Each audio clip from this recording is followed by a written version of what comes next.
마가복음 7장에 보면 예수님께서 두로 지역에 가셨을 때에 예수님을 찾아온 한 여인의 이야기가 있습니다. 이 여인은 귀신에 사로잡혀 가지고 일상적인 삶을 행복하게 살지 못하는 딸을 둔 어머니입니다. 이 여인이 예수님 앞에 나온 이유가 뭘까요? 예수님 앞에 내 딸 귀신에 들려 사로잡혀서 행복한 삶을 살지 못하는 딸, 그 딸에게서 귀신을 쫓아내 주셔서 그 딸이 행복하게 살길 원하는 것, 이 바람을 가지고 이 여인은 예수님을 찾아 나왔던 겁니다. 그런데 예수님께서 그 여인에게 이렇게 말씀하십니다. 자녀들을 먼저 배불리 먹여야 한다. 자녀들에게 먹을 빵을 집어서 개들에게 던져주는 것은 옳지 않다. 무슨 말일까요? 아브라함 자손 유대인들에게 먼저 은혜를 베풀어야지. 내가 이방인, 그러니까 이 여인을 지칭해서 이 여인은 헬라 여인이고 수로보니게 여인이거든요. 이방인이에요. 그 여인을 일컬어서 나는 개에게조차 은혜 베풀고 싶은 생각 없다, 이 얘기입니다.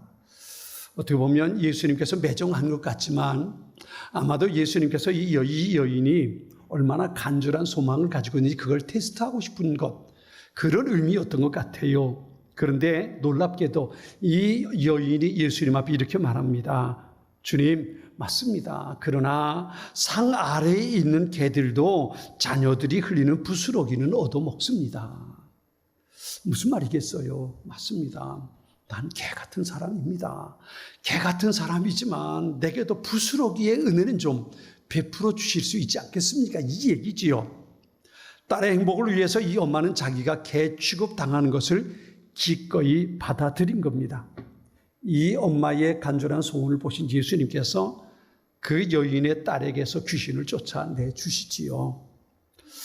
아마 제가 여러분에게 물어볼까요? 여러분의 소원은 어떤 걸까요? 여러분의 마음속에 주님 앞에 소원을 말하라 그러면 소원을 말해봐 그러면 여러분 뭐라고?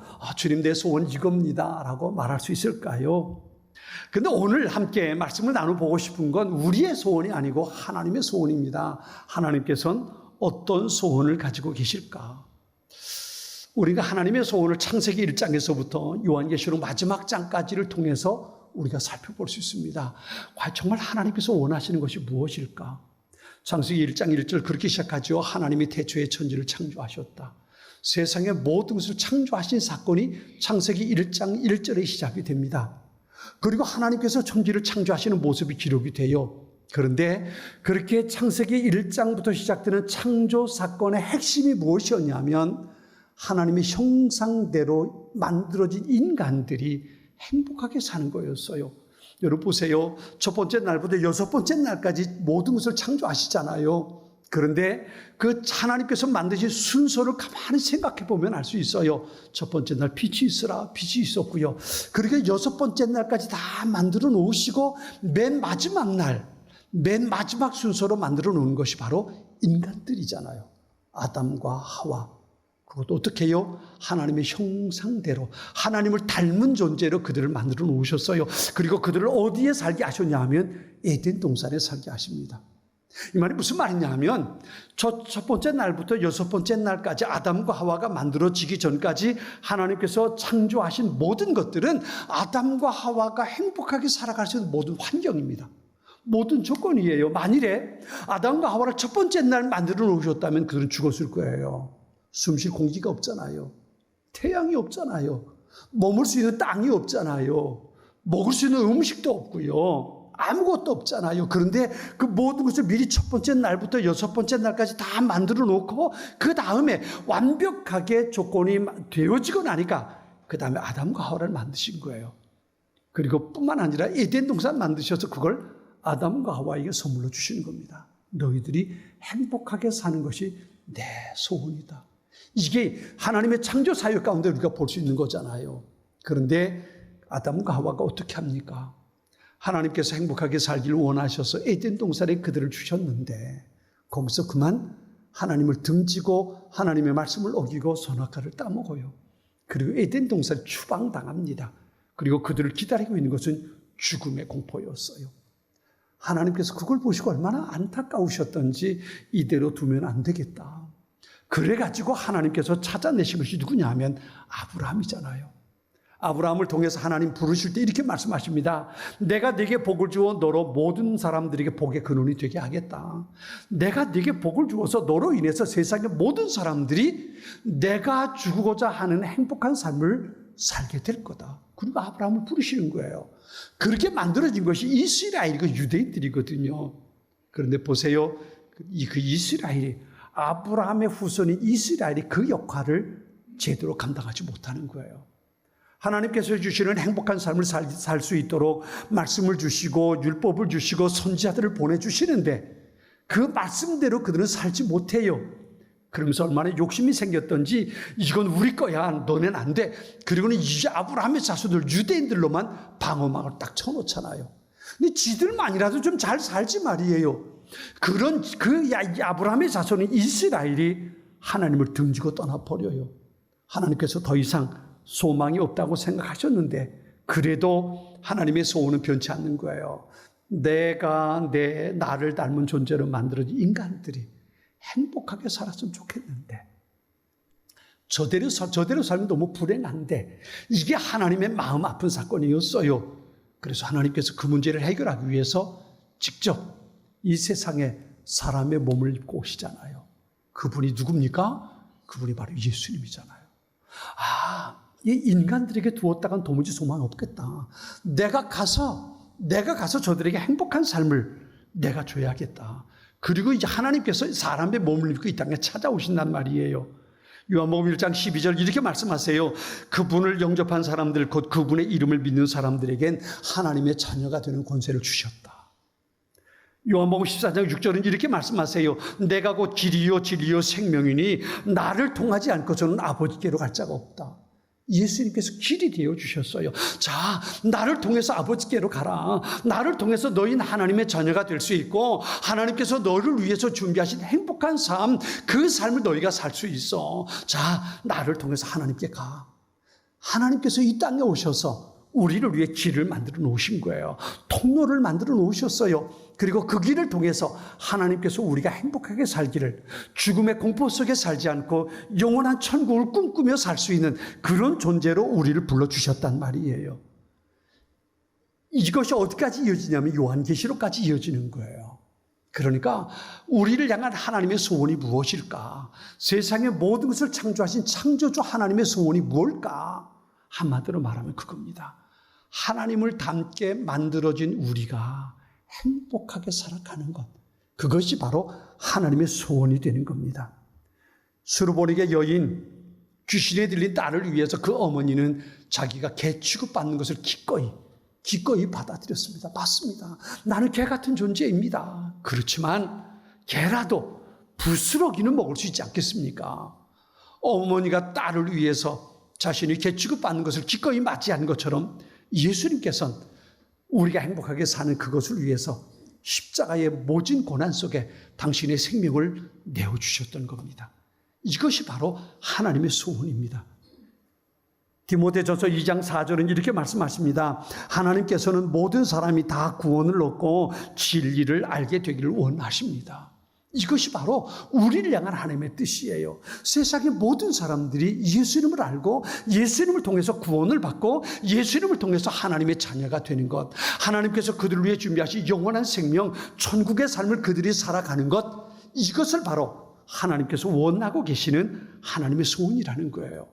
당신의 생명을 내어주면서까지 하늘 영광의 보좌 거기에 있기를 원치 않으시고 이 땅에 기꺼이 사람의 몸을 입고 태어나셔서 당신이 만드신 그 피조물인 인간들에게 모진 고난받고 십자가에 돌아가셨던 그 이유가, 그 까닭이 바로 이겁니다. 우리가 행복하게 살아가는 것. 죽음의 공포 속에, 두려움 속에 사는 존재가 아니라 영원한 생명을 가지고 천국을 소망하며 살아가는 것. 하나님께서 나를 위해 준비하신 그 복된 삶을 살아가는 것, 그것이 바로 하나님께서 원하는 하나님의 소원이라는 겁니다. 사랑하는 여의도 제1의 가족 여러분, 우리는 그렇게 간절한 소원을 가지고 계신 하나님으로부터 택함받고 부름받아서 이미 하나님의 자녀가 된 복된 사람들이라는 것을 믿으시기 바랍니다. 우리는 하나님의 소원 때문에, 그 하나님의 소원 때문에 하나님 앞에 택함받고 부름받아서 하나님의 자녀가 된 사람들. 우린 천국의 소원을 가지고 살 수 있는 존재가 되었습니다. 더 이상 죽음을 두려워하지 않습니다. 지옥은 더 이상 우리에게 해당되지 않습니다. 우린 천국의 소망을 가지고 오늘 내 상황이 어떻게 달라진다 할지라도 이것은 결코 빼앗기거나 잃어버려지 취소되지 않습니다. 우리는 천국을 바라보고 오늘 소망 가운데 살아갈 수 있는 그런 존재가 된 겁니다. 그리고 그런 우리를 향해서 하나님이 이렇게 말씀하십니다. 너는 말씀을 전파하라. 때를 얻든지 못 얻든지 항상 힘쓰라. 범사에 오래 참음과 가르침으로 경책하며 경계하며 권하라 말씀하시는 겁니다. 우리가 하나님을 기쁘시게 해드릴 수 있는 가장 좋은 일이 뭘까요? 내가 무엇을 하면 하나님께서 감동하실 수 있을, 감동받으실까요? 우리가 하는 어떤 모습을 보고 하나님께서 환하게 우시면서 박장대소 하시고 좋아하실까요? 여러 가지 많은 일들이 있겠지만 하나님께서 가장 우리의 삶을 보고 기뻐하시는 일은 바로 그겁니다. 지금 자기가 어디로 가고 있는지를 모르면서 그러면서 오늘 살아가는 것 희희낙낙하고 살아가는 그들을 바라보고 그들에게 복음을 전하고 그들에게 예수님을 소개하고 그들이 하나님의 자녀로 돌아오게 하는 것, 이것이 바로 하나님께서 가장 기뻐하시는 모습이라는 겁니다. 그러니까 우리가 하나님을 감동시켜 드릴 수 있는 가장 큰 일이 있다면 바로 내가 한 영혼을 마음에 품고 그를 위해 기도하고 그에게 복음을 전하고 그에게 예수님을 연결시켜 주는 거예요. 이것이 바로 우리가 하나님을 가장 기쁘시게 해드리는 소중한 일이 되는 겁니다. 지난번에 김두식 목사님이라는 분이 쓴 책이 있어요. 전도는 어명입니다 라는 책을 봤는데 그 책에 그분이 참 재미있는 이야기를 했어요. 왕이 어떤 명령을 딱 하면 신하들이 앞에 있다가 성문이 황공, 성문이 망극하옵니다라고, 그리고 이제 대답하잖아요. 이게 어명이잖아요. 왕이 명령을 내리면 모두가 다 성문이 망극하옵니다라고 말한다는 거지요. 그런데 하나님께서, 왕 되신 하나님께서 내리신 어명이 있다는 거예요. 그 어명이 뭐냐면 바로 복음을 전하는 거예요. 오늘 본문에 있는 말씀이 바로 그거잖아요. 4장 1절에 이렇게 말합니다. 하나님 앞과 살아있는 자와 죽은 자를 심판하실 그리스도 예수 앞에서 그가 나타나실 것과 그의 나라를 두고 엄히 명하노니 그랬어요. 엄히 명하노니. 세번역 성경 이렇게 번역합니다. 1절과 2절인데요. 나는 하나님 앞과 산 사람과 죽은 사람을 심판하실 그리스도 예수 앞에서 그분의 나타나심과 그분의 나라를 두고 엄숙히 명령합니다. 그대는 말씀을 선포하십시오. 기회가 좋든지 나쁘든지 꾸준하게 힘쓰십시오. 끝까지 참고 가르치면서 책망하고 경계하고 권면하십시오. 그랬어요. 무슨 말이에요? 만왕의 왕 되신 하나님께서 우리에게 엄하게 명령하셨는데 그게 뭐냐면 바로 복음을 전하는 거예요. 복음을 전하는 것. 이것을 왕 되신 하나님께서 우리에게 엄숙하게 명령하셨던 겁니다. 왜 전도해야 될까요? 그게 하나님의 명령이기 때문입니다. 오늘 본문의 1절의 말씀이 바로 그거잖아요. 엄숙히 명령합니다. 복음을 선포하십시오. 주님의 엄한 명령이기에 우리는 복음을 전하는 일을 반드시 실행해야 합니다. 왕이 말할 때에 신하들이 황공합니다. 그죠? 머리 조아리면서 그렇게 말하는 것처럼 말이에요. 하나님께서 우리에게 명령하시는 것, 복음을 전하라는 이 명령을 우리의 마음에 담고 실행할 수 있어야 되는 거예요. 여러분 보세요. 이게 사극에 보면 왕이 명령하는데 그 명령을 순종하지 않으면 어떻게 돼요? 죽는 거지요. 그런데 놀라운 건요. 그렇게 해서 왕의 명령을 어겨서 사약을 내려서 사용을 시켜요. 근데 그 사약을 받으면서도 먹으면서도 뭐라고 말해요? 성문이 망극하옵니다. 그죠? 사약을 받으면서도 왕 앞에 말이에요. 그렇다면 왕 되신 하나님께서 우리에게 엄히 명령하시는 복음을 전하라는 것, 우리가 이것을 전하지 않으면 어떻게 되겠어요? 주님께서 우리에게 주신 소중한 명령이에요. 또 한 가지 우리가 볼 수 있는 것은요, 오늘 본문에 이렇게 말씀하세요. 뒤에 있는 말씀 보면 오늘 주님께서 2절의 말씀을 이렇게 제가 읽어보겠습니다. 이제 오늘 본문에 보면 하나님과 산 자와 죽은 자를 심판하실 그리스도 예수 앞에서 그랬어요. 살아있는 자와 죽은 자를 심판하실 그리스도 예수 앞에서. 무슨 말이에요? 우리가 살아가고 있는 모든 것을 판단하시는 그 예수님께서 우리에게 이 말씀을 명령하고 있다는 거예요. 내가 어떻게 살아왔는지, 내가 어떤 모습을 가지고 살아가는지 그것을 보시고 판단하고 심판하실 주님이라는 거예요. 그분께서 우리에게 뭘 보실까요? 내가 하나님께서 우리에게 하신 명령을 내가 어떻게 준행하는가 그걸 보실 거란 말이에요. 그래서 이 복음을 전하는 건 그냥 그냥 하고 말지 이게 아니라 내가 주님 앞에 섰을 때 그것을 어떻게 준행했는지 어떻게 순종했는지 하나님 앞에 내가 판단받게 된단 말이에요. 그렇기 때문에 내가 복음을 전하는 건 쉽게 지나쳐 버리고 묵과해 버릴 것이 아니에요. 반드시 내가 하나님의 명령을 듣고 복음을 전하는 것은 반드시 우리가 감당해야 할 소중한 모습이란 말이에요.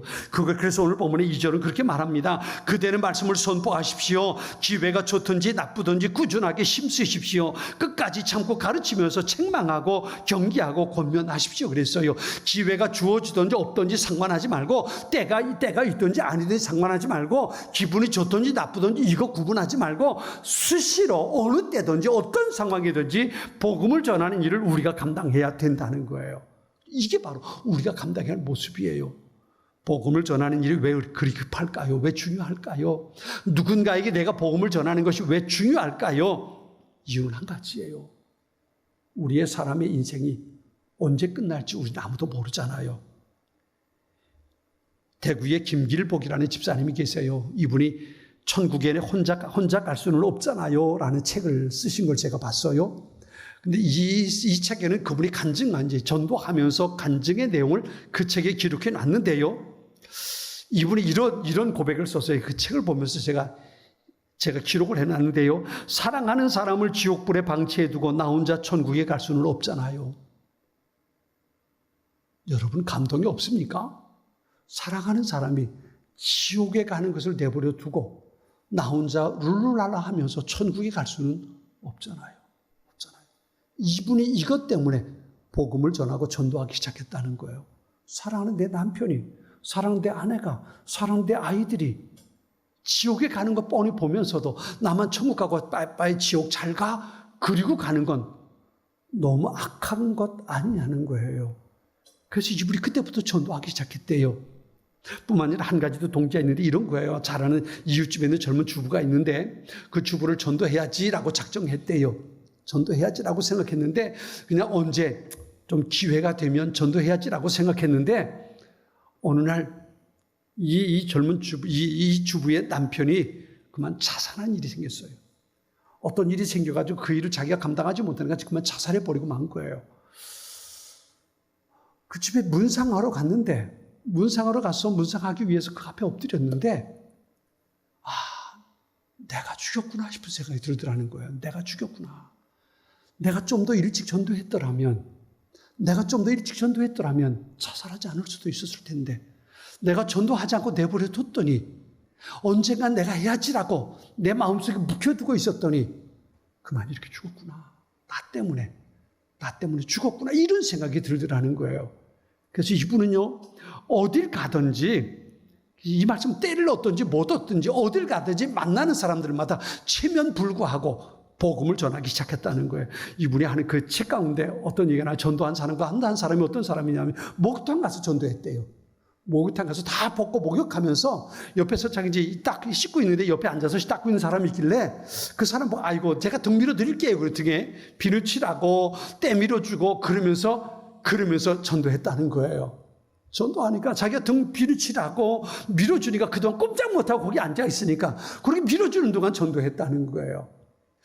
얼마나 전도에 열심이었는가를 우리가 상상할 수 있잖아요. 이분이 그렇게 책에 그렇게 썼어요. 이렇게 해서 전도한 사람이 2,000명이 넘었대요. 이 사람 한 사람이 전도한 사람들이 얼마나 큰 교회를 이루어냈겠어요. 그리고 그 이야기를 이 책에 기록해 놨던 겁니다. 복음을 전도하는 것, 우리가 누군가를 전도하는 것, 이건 어명입니다. 하나님께서 우리에게 명하신 명령이기도 하고요. 그리고 때를 얻든지 못 얻든지 상관하지 않고 급하게 내가 다음에 하지. 아이고 지금 뭐 말하기 쑥스러우니까 다음에 하지. 뒤로 미뤄둘 것이 아니라 어떤 상황, 어떤 순간에도 내가 누구를 만나든지 복음을 전하는 것은 뒤로 미루지 말아야 한다는 겁니다. 야고보 사도가 그렇게 말하지요. 내일 일을 너희가 알지 못하는도다. 너희 생명이 무엇이뇨? 잠깐 보이다가 없어지는 뭐라? 안개 아니냐. 안개. 우리의 생명이 내일 어떻게 될지 아무도 모르는 거예요. 내가 오늘 저 사람 전도하지 않으면 내일 저 사람 어떤 운명에 처할지 알 수 없는 거예요. 내가 누구를 만나든지 어떤 상황에서도 복음을 전해야 하는 것, 이것이 바로 우리가 가지고 살아야 할 모습이란 말이에요. 어떤 분이 D.L. 무디 전도 집회를 전 세계 다니면서 하셨던 분이죠. D.L. 무디 목사님에게 그렇게 물었대요. 목사님 도대체 어떻게 해야 교회가 부흥할 수 있을까요? 그랬더니 이 무디 목사님이 일평생 이분은 100만 명 넘게 복음을 전하고 그랬던 그 전도 왕이지요. 이분이 이렇게 대답하더래요. 전도하기 위해서 전도할 영혼을 마음에 품고 하루에 5분이라도 기도하는 사람이 그 교회에 20명만 있다면 그 교회는 부흥합니다. 그러더래요. 교회가 부흥하는 비결이 뭔지 아시겠습니까? 내가 전도할 영혼을 마음에 품고 그를 위해서 하루에 5분 이상 기도하는 사람이 수명만 교회에 있다면 그 교회는 부흥할 수 있다는 거예요. 왜 우리 교회는 새신자가 안 올까? 그리고 기다리고 있을 것이 아니라 나도 하루에 5분씩 내가 전도할 영혼을 마음에 품고 기도해야겠다. 예수님을 알지 못해서 지금도 지옥을 향해 가고 자기가 어디로 가고 있는지도 알지 못하고 그리고 지옥을 향해 가고 있는 그 사람, 맞아, 그 사람을 마음에 품고 내가 어떻게 하든 저 사람에게 복음을 전하고 저 사람에게 예수님을 소개하고 저 사람과 함께 손을 잡고 천국으로 가야겠다. 이런 마음을 품고 하루에 5분 이상 기도할 그런 사람이 20명만 있다면, 그죠? 그런 사람이 있다면 교회는 부흥한다는 거예요. 전도는 하나님의 명령입니다. 하나님께서 가장 기뻐하시고 가장 기대하는 일이 나를 통해서 누군가가 하나님 앞에 나오는 일입니다. 누군가가 나를 통해서 하나님의 이름을 부르고 나를 통해서 예수님 안에 있는 영원한 생명을 갖게 되는 것, 그것을 하나님께서 가장 기대하시고 가장 기뻐하시는 일이 되는 겁니다. 때를 얻든지 못 얻든지 내 마음속에 한 영혼을 품고 그를 위해 기도하고 그에게 복음을 전하는 것, 그것이 바로 우리의 사명입니다. 내가 주님 앞 하나님을 가장 기쁘시게 해드릴 수 있는 일이 바로 그겁니다. 멀리 나가서 아프리카에 가서 동남아에 가서 중국에 가서 우리가 선교 사역을 하고 복음을 전할 수는 없지만 내가 아는 그 사람, 그를 마음에 품고 기도하고 그에게 복음을 전하고 예수님을 나누는 것, 이것이 우리가 하나님을 감동시켜 드릴 수 있는 가장 귀한 일이라는 것 잊지 말아야 합니다. 그 사람이 하늘의 복을 누리는 겁니다. 왜요? 하나님께 감동을 드렸으니까. 오늘 본문의 뒤에 보면 사도 바울이 마지막에 그런 얘기를 해요. 제가 5절까지만 썼는데요. 5절까지만 읽었는데요. 6절부터 있는 말씀을 보면 이렇게 말합니다. 8절에 보면 이제 후로는 나를 위하여 의의 면류관이 예비되었으므로 주 곧 의로운 재판장이 그날에 내게 주실 것이며 내게만 아니라 주의 나타나심을 사모하는 모든 자에게 도리라 그랬어요. 내가 하나님을 기쁘시게 해드리고 내가 하나님 앞에 감동을 드리면 바울 사도에게 주셨던 그 면류관을 하나님께서 우리에게도 주신다는 겁니다. 이 약속의 말씀을 마음에 품고 하나님께 기쁨을 드리고 하나님 앞에 감동을 드릴 수 있는, 그것을 마음에 품고 작정하고 그렇게 살아낼 수 있는 우리 모든 성도들 될 수 있길 바랍니다. 여러분 기도하기를 작정하고 전도하기를 작정하는 여러분 한 사람 때문에 하나님께서 기뻐하실 뿐만 아니라 우리 교회에 하나님의 이름을 부르며 기도하고 예배하고 찬양하는 이들이 함께 있게 될 것이고 나와 함께 천국을 향해 여행하는 동행자가 생겨나게 될 겁니다. 이것을 마음에 품고 하루에 5분 이상 같이 기도하고 그리고 복음을 전하는 일, 우리가 함께 힘쓰고 열매 맺어가는 복된 이 가을, 이 계절 될 수 있기를 주님의 이름으로 축원합니다.